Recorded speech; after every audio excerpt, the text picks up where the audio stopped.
Kamusta na nga po mga master at sa ngayon ay atin ang ipagpapatuloy na gisahin ang Chapter 201 at 202 sa manhwa series ng Solomax Newbie, kaya't atin na nga pong agarang umpisahan.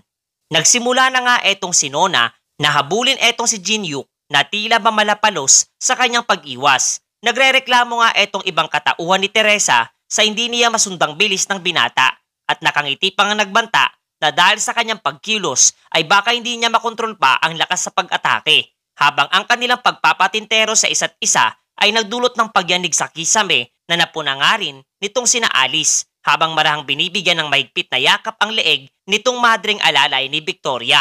Ayon pa nga sa babaeng vampira na mukhang nagsimula ng kumilos ang isang bagay na hindi nila sukat akalaing mangyayari. Kasalukuyan na ngang isinandal nitong si Jinyuk etong si Nona sa pader at seryosong natanong kung papaano nito nagawang makalabas muli sa katauhan nitong dalaga. Buhat ng matagumpay ng araw na nagawa ni Teresa na mapigilan siya sa nakaraan. Sinang-ayunan naman siya nitong si Nona at totoong hindi na niya magagawa pang makalabas kung kailan niya naisin. Subalit marahil ay may ideya na nga rin daw etong si Jinyuk hinggil sa duwag na parte ng pagkatao mayroon etong dalaga. Do'y pinakita nga sa atin ang mga sandali noong kinakausap nito si Nona at hinihiling na kunin nito ang rosas na nasa dibdib ng binata. Ayaw nga sana siyang tulungan nitong iba niyang pagkatao at dagdag pa nga nito na kahit pa makuha niya ang nasabing bulaklak ay hindi pa rin ito ginagarantiya na magiging kaniya na ng tuluyan etong ating pangunahing tauhan. Alam nga din iyon ni Teresa, subalit literal na nais nga raw niya ito lalo na't magmumula pa sa binata. Natawa na nga lamang etong si Nona kung kahit wala na siyang nagawa pa kundi magbigay na lamang ng isang kondisyon para sa dalaga. Ayon nga dito na kapag nakuha niya ang nasabing rosas ay kaniyang hinihiling na malayang gamitin ang kanyang katawan sa loob ng 3 araw. Sapat na nga itong motibasyon para kay Nona at ang kanilang ang ingay na nagawa ay napukaw na rin ang atensyon nitong sina Victoria at Mayu na nasilayan ang direksyong kinaroroonan nitong ating pangunahing tauhan.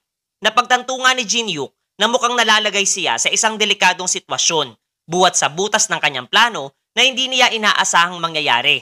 Malamang nga daw na dahil ito sa kagustuhan nitong si Teresa na makuha din ang bulaklak at ang pagpapalit ng kanyang katauhan ay hindi nga nakarehistro bilang abilidad para sa kasalukuyang isinasagawang patimpalak.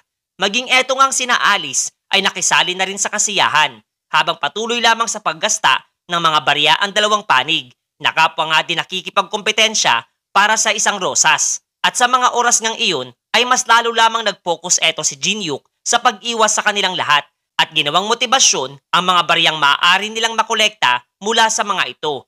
Mabilis na lumipas nga ang 4 na oras at agarang ipinagbigay alam nitong system na tuluyang nagtatapos na ang kanilang isinasagawang kompetisyon.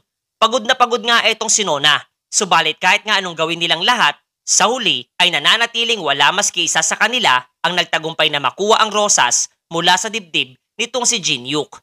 Masaya naman etong sina Alice sa kanilang nagawa at agarang lumagok na ng alak.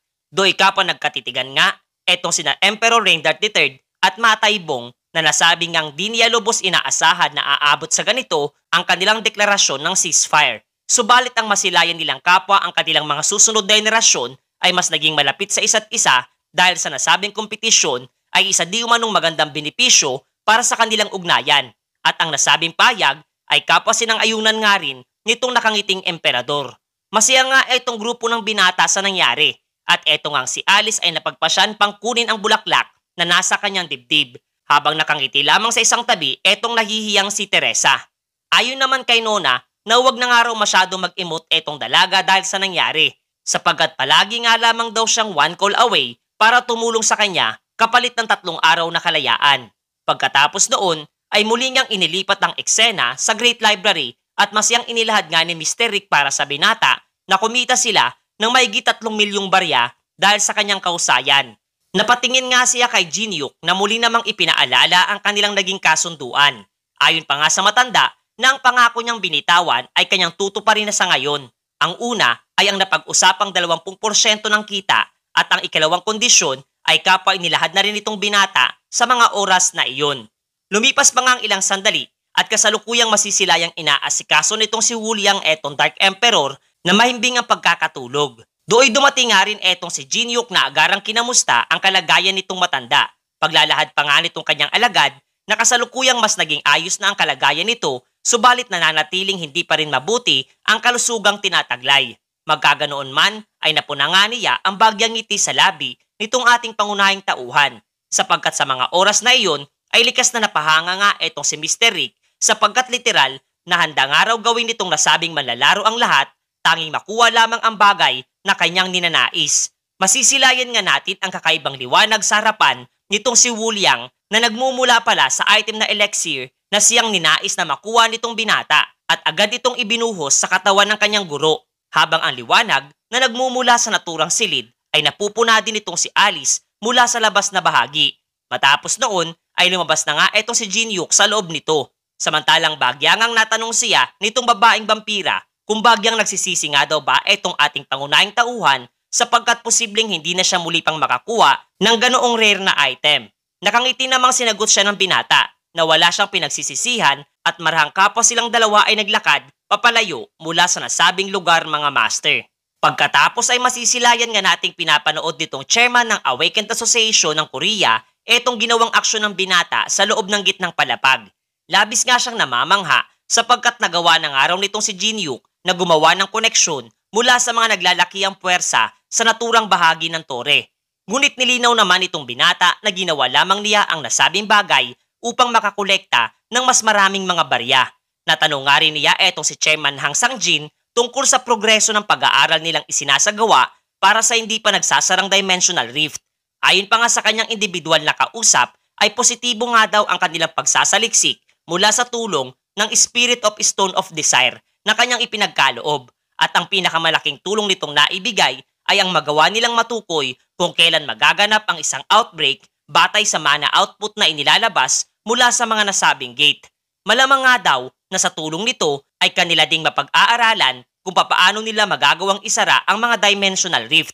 Napahanga naman etong si Jinhyuk sa kausayang ipinapamalas ni Chairman Han Sang-jin at mukhang wala na siyang dapat pang ikabahala habang nagsasagawa ng pag-akyat patungo sa mas mataas na palapag ng tore. Subalit ang kanilang pag-uusap ay biglang naantala buwat sa ang gate na kanilang pinag-uusapan at pinoproblema sa kasalukuyan ay bigla na nga lamang naglaho sa isang kisap mata.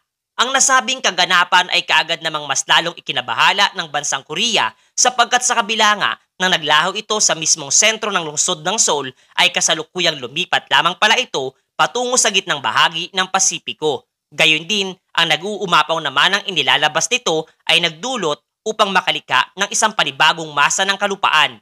Ito nga ang kasalukuyang pinag-uusapan ng mga bigating manlalaro kasama etong si Chairman Han Sang-jin. At talagang labis na nababahala buwat sa kasalukuyan nga daw ang nasabing isla ay patuloy na lumalaki ang nasasakupan sa nakakaalarmang bilis. Binigyang din nga rin niya na batay sa kanilang pagsasaliksik ay tinatayang sa loob ng 11 oras ay tuluyan nang magbubukas ang gate nito kaya't humihingi siya ng kooperasyon sa bawat isang naroroon. Nagtanong nga etong si Tenwei kung ang pag-usbong nga daw ng panibagong kontinente ay likas na magdudulot ng negatibong epekto sa kanilang mundo, kung ito naman ay magbibigay sa kanila ng napakaraming resources. Sinang-ayon na naman siya nitong chairman, subalit mangyayari lamang ito kung mananatili aniyang sarado ang nasabing Dimensional Rift. Subalit kung patuloy nga daw nalalaki ang isla, ay magdudulot ito ng pagbabago at pagtaas ng tubig sa karagatan na siyang magiging sanhi ng paglubog ng mga lungsod na nasa tabing dagat. Sa mga oras ngang iyon ay napapaisip naman etong si Jinhyuk kung ang may pakana ng nasabing pagbabago ay etong Shabni Gurat. Buhat sa palagian niyang napipigilan ang kanyang mga isinasagawang pagsalakay at napagtanto na hindi lamang sa loob ng tore mayroong malakas na impluensya ang nasabing nilalang ng ancient times bagkus umabot na rin ito maging sa kanilang mundo.